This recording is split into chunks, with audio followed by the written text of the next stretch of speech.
Assalamualaikum warahmatullahi wabarakatuh dan salam sejahtera yang saya hormati, yang berhormat Pak Tih kita yang dikenali, lebih kenali sebagai Pak Tih selaku Pesuruhjaya PAS Perak dan juga pemimpin kita di Bagan Serai ini. Yang saya hormati semua barisan kepimpinan daripada Bersatu, daripada PAS, daripada gerakan di peringkat negeri, bahagian, kawasan dan cawangan. Yang saya hormati semua tokoh-tokoh masyarakat yang hadir dan paling penting tuan-tuan dan puan-puan yang saya hormati sekalian. Alhamdulillah. Innal hamdalillahillazi arsala rasulahu bil huda wa dinil haq liyuzhirahu 'ala dini kullihi wa kafa billahi syahida.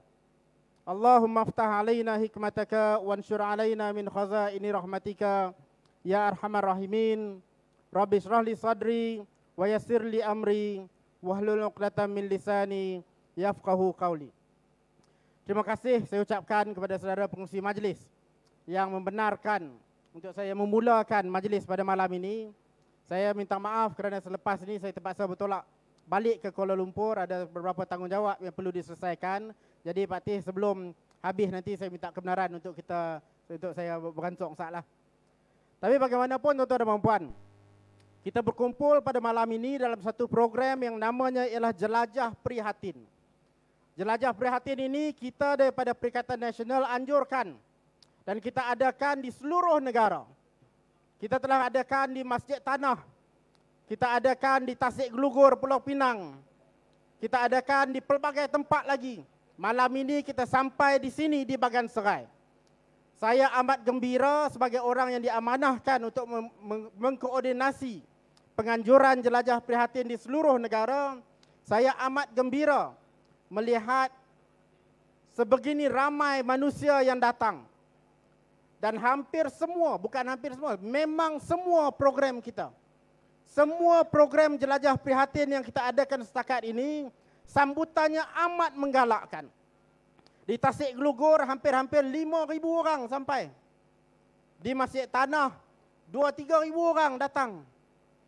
Dan begitulah juga malam ini saya tengok sampai kat belakang-belakang tu ada. Ini menunjukkan bahawa apa yang kita bawa dalam Perikatan Nasional ini semakin lama semakin mendapat sambutan di kalangan masyarakat. Musuh-musuh politik kita menuduh bahawa Perikatan Nasional ini parti yang terlalu baru.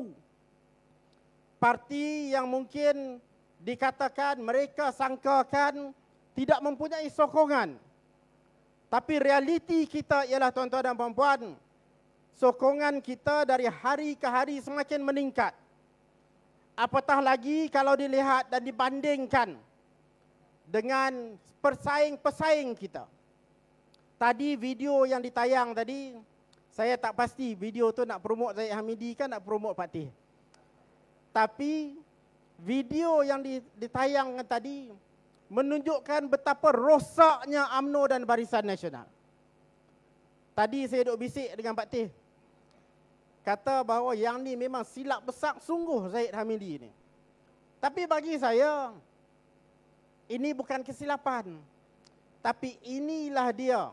Kalau sekiranya dalam hati nurani kita ada rasa bahawa kita buat salah, mau tak mau satu hari terlepas juga daripada mulut kita bahawa sebenarnya ada benda yang buat salah.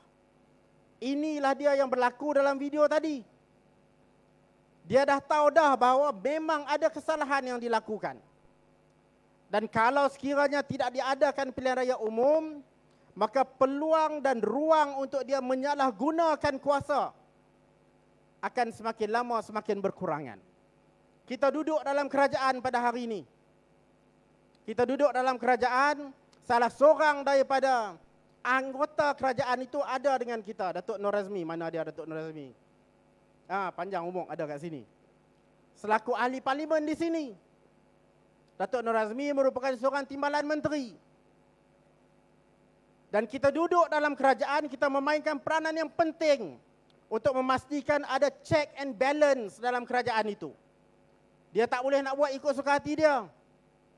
Dia tidak bebas untuk merompak dan merasuah orang. Apatah lagi untuk menerima sogokan.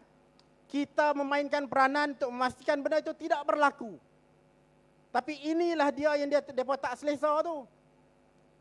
apabila dah terlalu biasa dengan rasuah, dengan kronisme, dengan kerosakan, maka kewujudan kita dalam kerajaan dikatakan sebagai pengacau dan menyusahkan.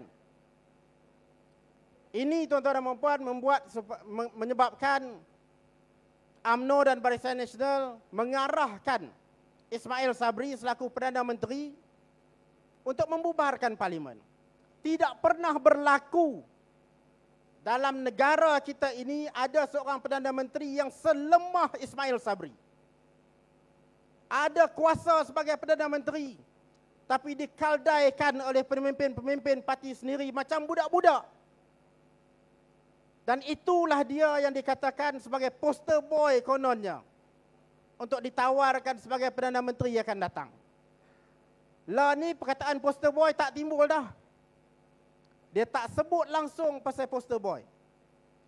Apa yang berlaku ialah Zahid Hamidi berlagak lebih daripada Perdana Menteri. Dia mengumumkan keanggotaan kabinet siapa nak jadi timbalan Perdana Menteri kalau UMNO menang. Dia kata dia tak mau jadi Perdana Menteri, nak bagi Ismail Sabri, tapi dia sendiri yang dia buat pengumuman lebih daripada bakal Perdana Menteri. Siapa Perdana Menteri sebenar? Kalau sekiranya kita biarkan UMNO dan Barisan Nasional menguasai negara, bukan saja akan dirosakkan sistem pendakwaan dan sistem kehakiman negara kita, tetapi apa yang akan berlaku ialah kalau sekalipun dia tidak letakkan Zahid Hamidi sebagai Perdana Menteri daripada awal, maka apa yang akan berlaku ialah sesiapa saja yang diletak sebagai Perdana Menteri oleh UMNO dan Barisan Nasional hanya akan menjadi boneka kepada kluster mahkamah. Daripada hari pertama Ismail Sabri jadi Perdana Menteri sehingga pembubaran parlimen, yang berkuasa dalam kerajaan bukan Perdana Menteri tetapi yang berkuasa ialah Zahid Hamidi. Ini kita kena fikir betul-betul. Dan kita kena cerita kepada rakyat. Kita kena bagi tahu seluruh negara. Adakah dia nak pilih orang macam Zahid Hamidi menjadi pemimpin, ataupun dia nak bagi peluang kepada kita dari Perikatan Nasional yang menawarkan kepimpinan yang digabungkan ni, ada tiga-tiga gambar kat belakang saya ni. Daripada Tan Sri Muhyiddin kepada Tuan Guru Haji Abdul Hadi Awang Tan Sri, kepada Datuk Dominic Lau, yang mana ketiga-tiga ini tidak ada sesiapa boleh persoalkan kredibiliti dan integriti mereka.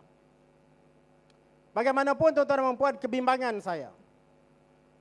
saya baik di Bagan Serai, baik di negeri Perak, baik di mana-mana parlimen di seluruh negara. Kebimbangan saya ialah mood rakyat pada hari ini ialah mood marah disebabkan parlimen dibubarkan. Ada kempen yang dijalankan supaya rakyat protes, jangan keluar mengundi. Ada usaha dijalankan untuk menyusahkan rakyat daripada keluar mengundi. Ini satu perkara yang berbahaya.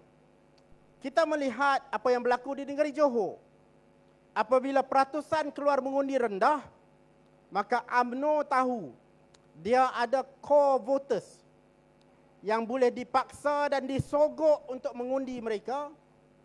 Dan kalau bilangan yang protes itu atau bilangan yang tak mau keluar itu jadi tinggi, maka mereka akan memenangi pilihan raya ini. Mereka pilih waktu musim hujan ni bukan kebetulan. Kalau dia betul-betul nak menghormati demokrasi, nak memulangkan mandat kepada rakyat, apa yang akan dilakukan ialah memastikan pilihan raya ini dilaksanakan pada masa rakyat betul-betul boleh keluar untuk mengundi. Tetapi dia sengaja pilih waktu yang susah. Saya dalam perjalanan 2 hari lepas kita buat jelajah prihatin di Indra Mahkota. Daripada KL nak pergi ke Indra Mahkota, saya drive dengan kawan-kawan. Sepanjang-panjang jalan hujan. Sebab memang musim hujan. Tapi bila sampai kat tempat tu, kat Indra Mahkota tu, tak hujan pula. Saya tak tahulah bomba hujan mana dia panggil. Tapi kat situ tak hujan. Bagaimanapun, sepanjang perjalanan hujan, daripada Indra Mahkota saya pergi ke Sungai Petani, juga hujan. Ini musimnya dan ini yang UMNO dan Barisan Nasional mahu. Kita tuan-tuan dan puan ada tanggungjawab. Kita kena pastikan bahawa kita pujuk rakyat. Walaupun susah, walaupun mencabar, tapi tanggungjawab kita ialah untuk keluar mengundi dan pilih kerajaan yang baik. Kerajaan yang bersih. Kerajaan yang menawarkan agenda prihatin kepada rakyat. Tuan-tuan dan puan, kalau kita lihat juga, dalam pilihan raya ini, UMNO dan Barisan Nasional dan juga Pakatan Harapan cuba memainkan sentimen bahawa selepas pilihan raya ini hanya mereka yang boleh bawa kerajaan yang stabil. Konon-kononnya UMNO dengan pengalaman merompak berpuluh tahun, dia boleh buat satu kerajaan yang stabil, lebih stabil daripada lah ni. Hujah yang dia bawa ialah bagi dia menang banyak supaya dia bentuk kerajaan dengan majoriti yang banyak. Tetapi hakikatnya tuan-tuan dan puan, kita kena tengok sikit apa yang akan berlaku selepas pilihan raya umum ke-15. Selepas pilihan raya umum ke-15, dalam masa 6 bulan selepas itu, UMNO mesti mengadakan pemilihan parti. Dia mesti pilih siapa nak jadi barisan majlis tertinggi dan presiden dia. Dalam suasana sebegitu, hampir-hampir mustahil negara akan jadi stabil. Kenapa? Kerana kalau sekiranya Ismail Sabri dinamakan sebagai Perdana Menteri, saya berani jaminlah dia akan cuba untuk mencabar Zahid Hamidi sebagai Presiden UMNO. Kalau sekiranya Zahid Hamidi tidak menjadi Perdana Menteri, dia akan pastikan bahawa Ismail Sabri tidak boleh mentadbir dengan tenang kerana dia pegang kuasa dalam parti. Tetapi akan berlaku perang saudara dalam UMNO. Mana mungkin parti yang bergolak, berpecah, takut nak mengadakan pemilihan dalaman parti sebab mereka tahu mereka akan berpecah. Mana mungkin parti ini boleh menawarkan kestabilan kepada negara kita. Tidak semudah itu dia nak tipu rakyat. Dan kita kena cerita kepada rakyat, terutama di Bagan Serai ini kerusi incumbent, kerusi Perikatan Nasional. Kita kena cerita kepada semua pengundi, kalau nak kestabilan, calon yang mesti dipilih ialah calon dari Perikatan Nasional. Jangan bagi peluang untuk mereka mencuri perkataan stabil itu dan disalahgunakan dalam kempen mereka. Kita sahaja yang menawarkan kerajaan yang bersih dan kerajaan yang stabil. Bersih dan stabil itu milik kita, bukan milik UMNO dan Barisan Nasional. Jangan sekali-kali kita biarkan mereka mencuri tema itu dari kita. Calon-calon kita akan diarahkan untuk melafazkan ikrar memerangi rasuah. Calon-calon kita akan melafazkan ikrar bahawa mereka tidak akan terlibat dengan salah guna kuasa. Setakat ini, sejak daripada Melaka sehinggalah kepada Johor, hanya parti kita Perikatan Nasional yang berani mengarahkan semua calon kita untuk mengangkat, melafazkan ikrar tersebut. Parti lain tak buat. Cakap retorik saja. Tetapi sebenarnya yang menawarkan integriti ini adalah kita. Di samping itu, yang jelasnya juga tuan-tuan dan puan, ialah bagaimana kita ini, agenda kita bukan menyelamatkan diri. Pemimpin kita tidak perlu diselamatkan kerana mereka tidak melakukan apa-apa kesalahan. Di sini kita boleh tengok pemimpin-pemimpin parti kita. Saya tengok di sebelah depan ni ada kepimpinan daripada Bersatu, daripada Gerakan, daripada PAS. Tidak ada seorang pun yang ada apa-apa masalah. Tayang muka UMNO kat skrin, masalah daripada awal. Agenda kita adalah agenda prihatin kepada rakyat. Menjaga kebajikan rakyat. Memastikan rakyat yang perlu dibantu dapat bantuan. bantuan yang kita berikan semasa kita menerajui kerajaan adalah yang paling besar dalam sejarah negara. Lebih daripada 500 bilion ringgit diagihkan kepada rakyat. Cuba tuan-tuan bayang, kalau tak dapat kuasa itu kepada kita, apa akan jadi kepada negara ini dengan sebegitu banyak duit yang mungkin dicuri oleh individu-individu tertentu sahaja. Jadi dengan itu tuan-tuan dan puan, saya mengharapkan supaya melalui program-program sebegini, jelajah yang kita adakan di Bagan Serai dan di tempat-tempat yang kita akan lakukan lagi selepas ini, saya mengharapkan supaya kita boleh wujudkan gelombang untuk memastikan bahawa rakyat kekal menyokong kita. Kita ceritakan kebaikan kita. Kita ceritakan tawaran-tawaran kita. Kita pastikan bahawa rakyat sedar jika mereka mahu kebaikan untuk negara, pilihannya tidak ada. Walaupun banyak parti bertanding, yang sebenarnya menawarkan kebaikan untuk rakyat hanya satu, iaitu Perikatan Nasional, insya-Allah. Dengan itu tuan-tuan dan puan, saya doakan supaya calon kita, calon Perikatan Nasional di Parlimen Bagan Serai ini dan calon Perikatan Nasional di seluruh negeri Perak dan di seluruh Malaysia, kita doakan kejayaan buat mereka.